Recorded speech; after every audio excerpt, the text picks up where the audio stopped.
Next, I'm going to take up the role of the auditee, for which the audit was just conducted on the previous demo.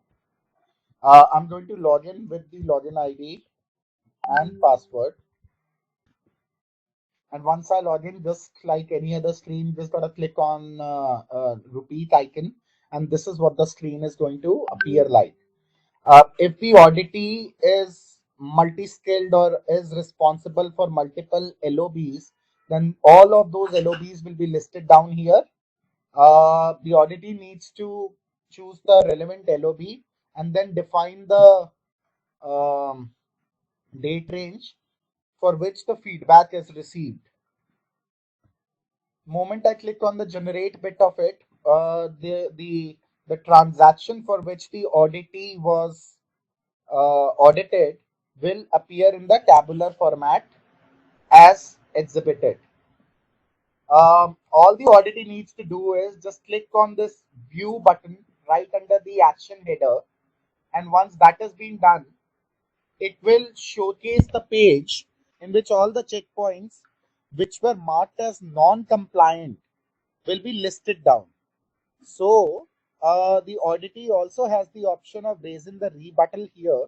Let's just say the auditee does not, for point number 2, and it says that that grooming, comb, shaved or trimmed beard, formal shirt, formal trousers, and formal shoes were not adhered with, and the auditee has some sort of contradiction to be raised with regards to this pointer.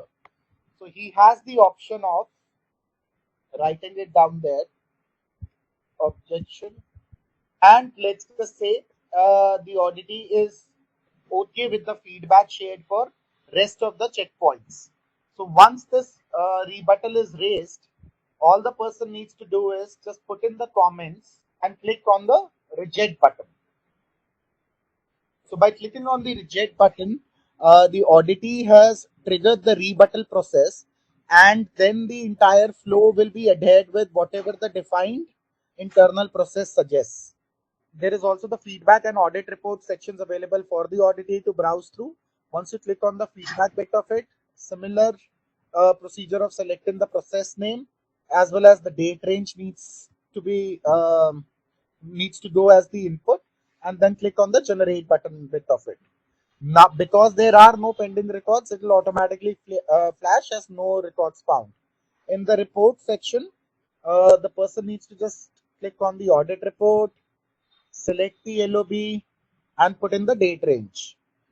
This way, the auditee will be able to view the transactions for which the feedback has been shared within the defined time range.